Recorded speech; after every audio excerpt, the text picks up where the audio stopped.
Do you ever find yourself in a relationship where it's like you're going to go crazy? Like you find yourself reacting either too much or too little, and you wonder what the heck is going on, and you find that it just keeps happening? What's going on with that? Well, one thing is you're stuck. How do you get unstuck? We'll cover that on this edition of Journey to Healing. Welcome to Journey to Healing. Do you find yourself discouraged, troubled, in need of healing, but not sure where to turn? John Youre, a licensed professional counselor, is here to help. John has more than 25 years of professional experience helping people deal with the issues that keep them emotionally and spiritually stuck. There is help. There is hope. There is a God who loves you and wants to help you find peace and strength.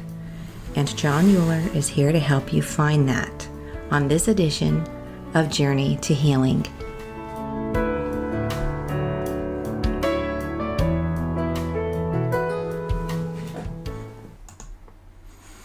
Hello everyone, I'm John Youre and this is Journey to Healing. We are making our way through an extended series on the topic of grief and loss. But most people do not understand, or they're unaware of, the fact that grief and loss, as most of us think about it as far as death, dealing with death and dying, that usually only takes or comprises about 20% of the losses that we deal with. That's why it's so tricky. As one tries to move into healing, they're unaware of, or often are unaware of, the things that are keeping them stuck. They don't realize that there's a lot that goes into trying to move ahead, trying to move forward. They find themselves stuck, and they don't know it.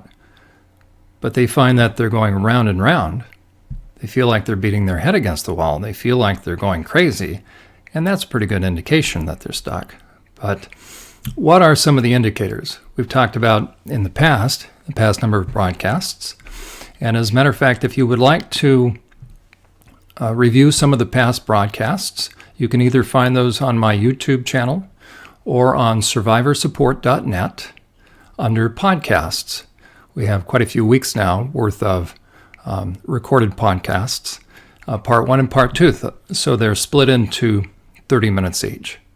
And if you would like to ask questions, we have a chat box or a text box that I will try to be mindful, keep my eye on. As well as during the week, if you have watched any of the podcasts and you have a question you'd like me to deal with on the air live, you can simply ask a question in the text box there under the YouTube video or at SurvivorSupport.net. And I'll be happy to attend to those and answer those questions. We're in the series trying to figure out how to be unstuck as we are looking at the overall issue of grief and loss.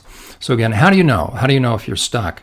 You're going to have certain indicators such as the typical mental health issues, just shy of actual organic issues. That's either genetically inherited issues or brain trauma.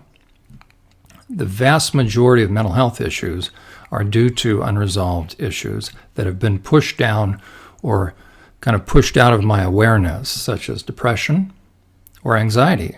So if you have depression and anxiety, and the vast majority of people do, it may be that there's some issues that you're not aware of that may need to be attended to. How about panic attacks, buttons and triggers, compulsions and addictions, the inability to be still, the inability to experience rest. If you can't be still, as the psalmist says, be still and know that I am God. If I can't be still, then I'm going to have a very hard time touching base with God, having a meaningful time, as it were, a quiet time, oftentimes referred to. I'm going to find it very difficult. I'm going to find it nearly impossible, because after about 20 minutes, I'm going to get too antsy and I'm going to get up and move on. A lack of a sense of possibilities. Do you feel like you're stuck? It may be that you've given up hopes and dreams. And do you continually settle for less? That's a big indicator. So you know you're emotionally stuck when you can't speak the truth in a reasonable manner in a relationship. We are called to speak the truth in love. And remember, love does not mean being nice. It is not nice that will tackle the issues of life. We're not being nice. Okay? Love has nothing to do with being nice, but it does not mean, therefore, be aggressive, because that's not kind. Love is kind, but love believes the best. It hopes the best. It never stops believing. So if you believe that you can't teach an old dog new tricks, and you're referring to somebody in your life, then why are you calling them an old dog? Everyone is able to keep growing. Do not lower the bar. That is not loving. Allowing someone to fade away, as it were, to become a curmudgeon because you haven't brought issues up that need to be addressed, bringing them up in a reasonable fashion, allows someone to stay in their own stuff. And that's not loving. And their stuff typically is selfish stuff if it's impacting you. Okay? You know you're emotionally stuck when you can't have boundaries. What are boundaries? It's your preferences, your opinions, it's what you want for yourself in a healthy way. Can you have your voice? We've watched about Rapunzel in the movie Tangled. We'll see her in a little bit. She was unable to have her voice. She couldn't have her preference. She couldn't have her opinion. She couldn't have her feelings. You know you're stuck if you can't risk, especially in relationships. If you cannot risk, then you'll never know what's true. There are many people that come to counseling and they don't realize that they are stuck, but they're stuck because of fear. And what they haven't done is begun to look at what is the root of that fear, and is it grounded in reality? Meaning, the things that are holding them back may be simply within them. And that's part of the benefit of sitting down with someone, being able to explore that. Another indicator that you're emotionally stuck is you can't feel that you've ever given enough. So you keep giving and giving and giving, and they keep taking and taking and taking, and you keep waiting for them to say, thanks, or that's enough. Now it's your turn. How's that working? The reason why they've never said thank you, and now it's your turn, is because they don't intend to. If they haven't done it by now, they're not going to, unless you speak up, unless you address it. You know you're stuck when you can't say yes to your own goals and to you. Are you entitled to your goals and your hopes and your dreams? Now, there are times in life, of course, that we're going to have to defer those, especially if you're a parent, you have to, or a spouse, depending upon the situation, that you have to wait. But that's different than giving them up. If it's a reasonable and healthy and God-given goal and dream, then for someone to ask you to give that up, they're asking you to really give up that which God has designed you for. And that's not healthy. In fact, you might be making an idol of somebody else's preference or opinion or their own happiness. And we're not to have any other idols, or we're not to have idols whatsoever. You know, you're stuck when you excuse away or are driven to excuse away or make excuses for the behaviors of pigs and fools instead of implementing boundaries. Over the past number of weeks, we've talked about what a pig is. We will continue to talk about that. It is Jesus that referenced selfish people as pigs. So I figure it's fair game. we'll let Jesus take the lead. As a matter of fact, in Matthew chapter 7, verse 6, he also adds another name, another descriptor, a dog. So he piles on. He says, do not take that which is holy, really that which is intended for God's use, which has to do with us and our lives since we are a steward.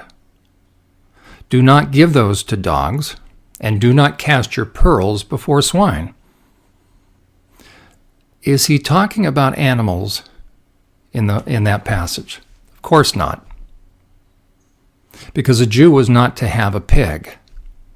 What he's talking about is those that are outside of your immediate circumference, because dogs, back in those days, sometimes we see those in third world countries, dogs running wild.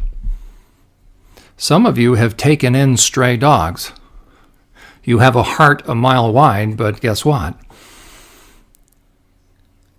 You're now stuck with this dog who's not appreciating you. A pig was a domestic animal that the Gentiles had. The Jews were not supposed to have them. The prodigal son went to a far country and he was feeding pigs. So the fact that Jesus, who was a Jew, would reference somebody in the large crowd casting their or giving their pearls to pigs would certainly be heard by that crowd as dealing with somebody. So the vast majority of issues when it comes to ongoing frustration has to do with the fact that we are going against what Jesus actually said. Maybe we think we know better than him. Maybe we haven't thought we could actually have permission to follow through on what he said.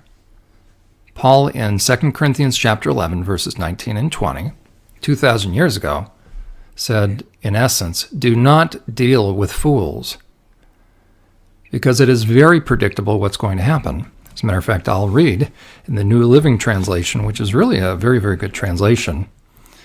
Right? He's talking to the Corinthians and saying, you guys think you're so spiritual, so loving to deal with fools. He said, I must not be that loving. He said, because you put up with it when someone enslaves you. Now, were the Corinthians enslaved? Not necessarily. Well, how do you become enslaved? Well, either at the point of a gun, and then you're held hostage, or you have given yourself over to, you've given somebody the keys to your life, in essence. So he said, you put up with it when somebody enslaves you, when someone takes everything you have. Certainly that's material goods. If you take a stray dog into your house, guess what? If you're living with a pig, guess what? Right? But it has more to do than just that. Right? They're certainly going to take everything you have as far as financially, but they're going to take your time, your effort, your energy, your resources. Jesus called those your pearls. Do not give your pearls to pigs. Okay? They'll take everything you have. Then they take advantage of you. It is not spiritual to let someone take advantage of you. It's not noble. It's not mature. It's fear-based. And the question is, why are you still there? Now, does that mean if you're married to somebody like that, you should go out and divorce them? No. What it means is this. You should read Proverbs chapter 26, 27, and 28, written 3,000 years ago. And you'll find out what you're supposed to do and not do with a fool. And what it clearly says is this: you shouldn't be around them. So if you're married to one, guess what? It's time to separate. If you don't, you will continue to get what you've always gotten. And the definition of insanity is what? Doing the same thing you've always done and expecting a different outcome. But the only problem is this: the other person doesn't expect or anticipate or want to change. They're not about to change. Why? Because they're enslaving you. It's a good deal for them. You're giving and giving and giving, and they are taking. And they take everything you have, right? They take advantage of you, and they take control of everything, including your preference and your opinion and your hopes and your dreams, and you find you have to ask their permission for everything, lest they do what? As the black hole person, they will make you feel responsible for their moods. If somebody has a mood for longer than about 6 months, we have an issue. Everybody's entitled to a bad day. Let me see. Just want to make sure I'm not missing any questions. Everybody's entitled to a bad day or maybe a bad week, but we better find out why. What's going on? Are they aware of it, and are they negatively impacting those around them? They probably are. If they're married and have kids, everybody feels it. So the question is, what are they doing to ensure that the negative impact is minimized as much as possible? There are times, depending upon what someone goes through, we could say, let's say the death of someone. That would fall under the category of bearing one another's burdens. Most people understand, and spouses and kids. If you lose somebody close to you, there's a time of mourning, there's a time of processing, and everybody understands that. That's really not what we're talking about. This is someone that is going through things, oftentimes because of their own stuff, and now they're making everybody else pay for it. And they can do it actively, come right out and be miserable, be grumpy, be abusive, or they can be silent in a bad way. They can just go and lock themselves in the room. And that becomes the pattern. I had one client describe how their father would come home and had a bad day, and apparently this was sort of the norm, 4 years, almost for their life. He would just come home and go straight into the bedroom and close the door. Okay. What is anybody supposed to do with that? Do you know what we call that? I'll tell you what we call that. We call that myopic. We call that a self-centered individual who hasn't even considered the fact that when he comes through that door, he's got kids that are looking forward to seeing him, and he's got a wife that's looking forward to seeing him. But he doesn't care about that. We're going to be so self-absorbed that we're going to go into this home and change the atmosphere. That doesn't happen by accident. Again, everybody's entitled to a bad day, but as it starts to stretch on, if I'm going through that, it is incumbent upon me to start making sure that I'm dealing with it properly. And I'll tell you the way to deal with it properly, quite frankly, is this book. It is between you and God. You need to take care of it. Take the time you need. That's where you take the pain. Now, it doesn't mean that you and your spouse can't talk about it. Your spouse probably wants to hear about it if you're doing it productively. Most spouses care about one another if they're decent. But if you are oozing, then you're affecting other people. Now, a pig doesn't just ooze. Okay, so a pig and a fool, again, they're going to take control of everything. And then the last part of that verse is very profound. It says, and they will slap someone in the face. That is not when you turn the other cheek. Turning the other cheek is an individual kind of insult. But you're to move on. Why are you with someone? Why are you allowing it? Why are you continuing? If someone continues to be abusive in some fashion. Now, again, I'm not suggesting at the end of this program you get up and walk, right? Don't do that. Meaning you need to have a plan. You need to be sure that to the extent that you can, that you have conveyed what's going on. If it's not safe, you shouldn't be there. Okay, no one should be abused, and no man should put his hands on a woman. That should never, ever happen. Okay? But a pig and a fool and a dog are those which we should not be around. And if we do, we're going to invite pain. And that is unproductive. That is self-imposed.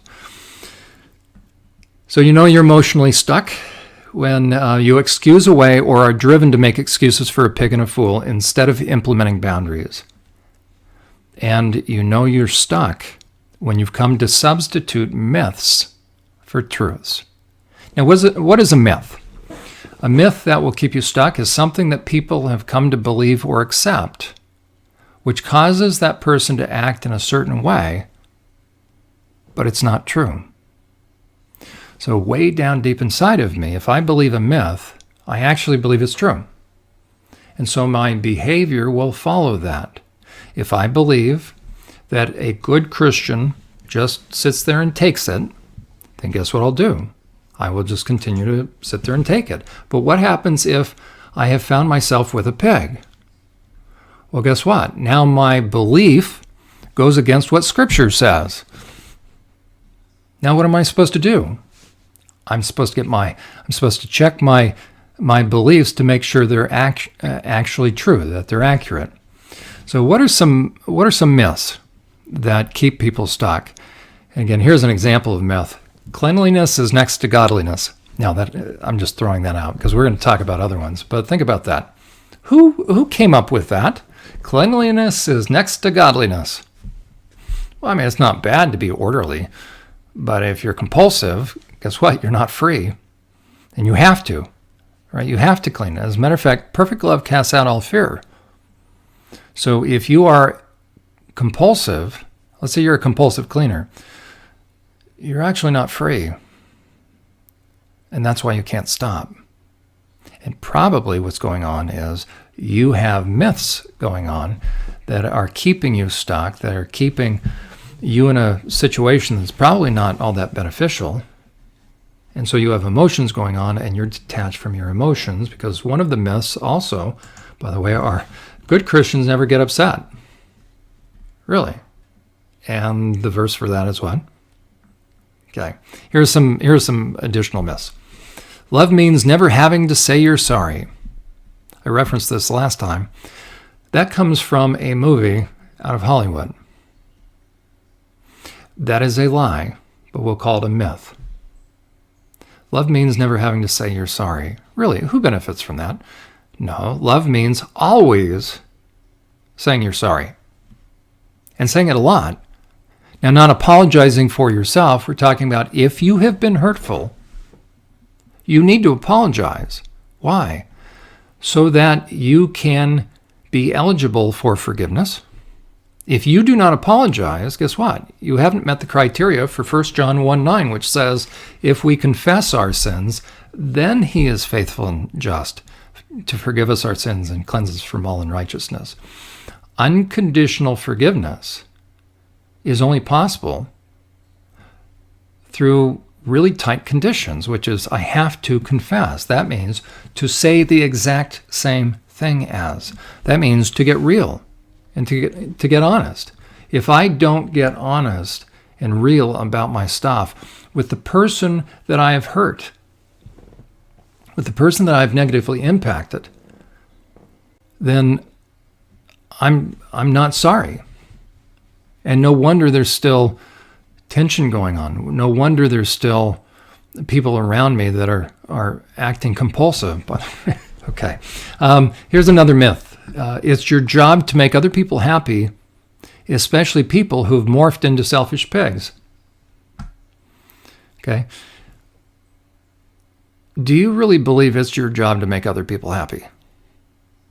Where did you get that from? Now, does that mean be mean? No. Does that mean be nasty and aggressive? No. But is it my job to make other people happy? It's easy to fall into that, but it is not my job to make other people happy. And that's when it gets really tricky, because in a family, somebody's mood can affect everybody. And so the natural tendency is for us to try to be nice and extend grace and be loving, and see, we call that loving. And at first it is, or at least we think it is. But if after enough time and enough times that I have to do this, if I have to keep doing this, then maybe it's no longer loving, but maybe it's enabling, because maybe the person that I'm trying to help is actually a pig. We have to be discerning. And that is how we end up getting stuck, by a lack of discernment. If you deal with a selfish pig, a dog, or a fool, the outcome is predictable. And there's nothing beneficial that's going to come from that. That pain is neither beneficial nor spiritual. It is self-injurious.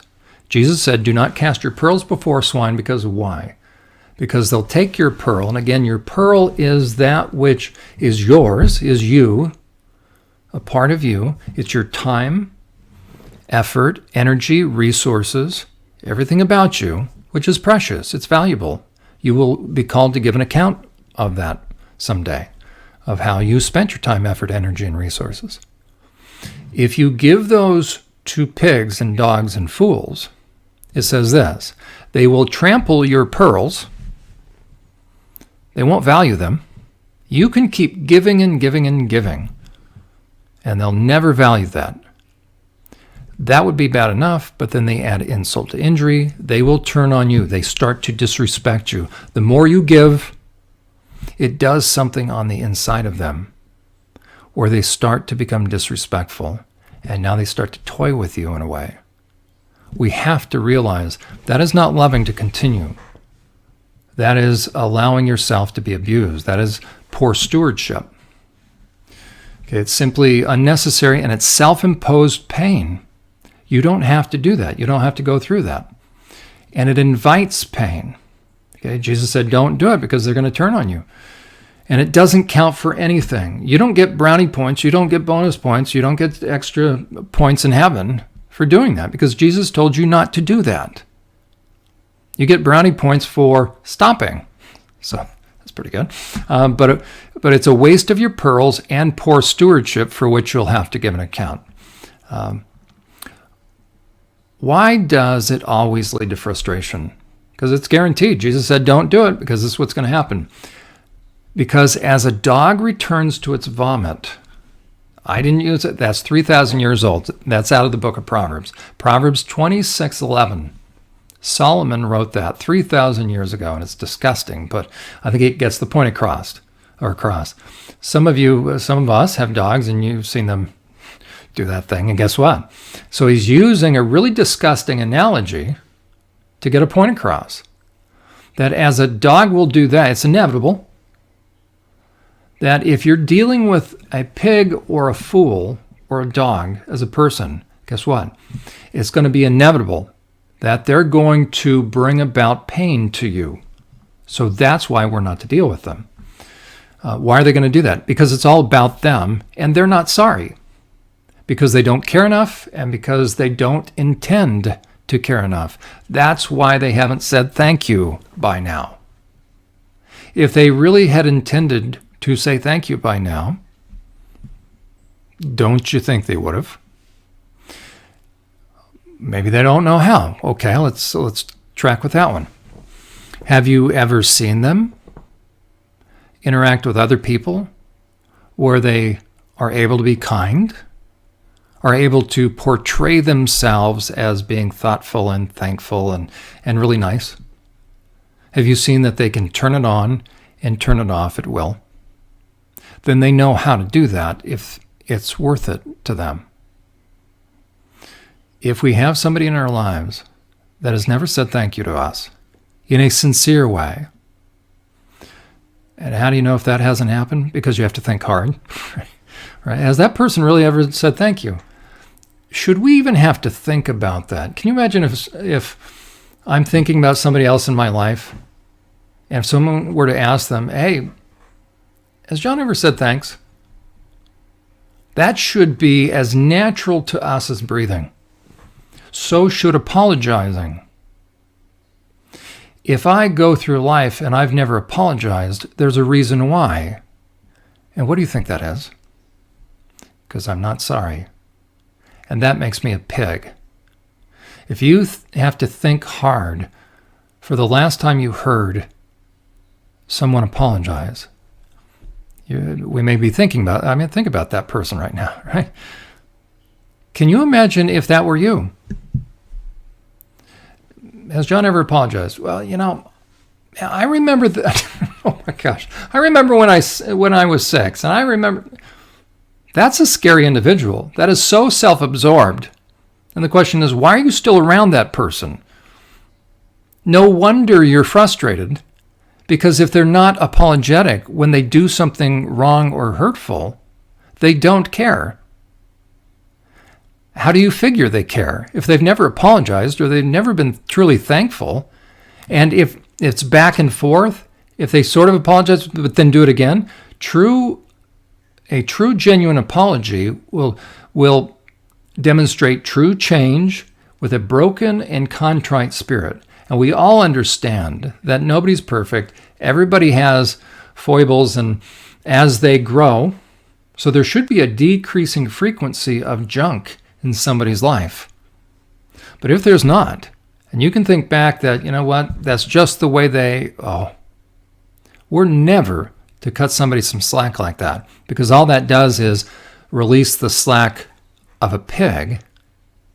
And now a pig is going to continue to be hurtful, not just to you, but maybe to somebody else. And therefore, by me cutting them some slack, guess what I'm doing?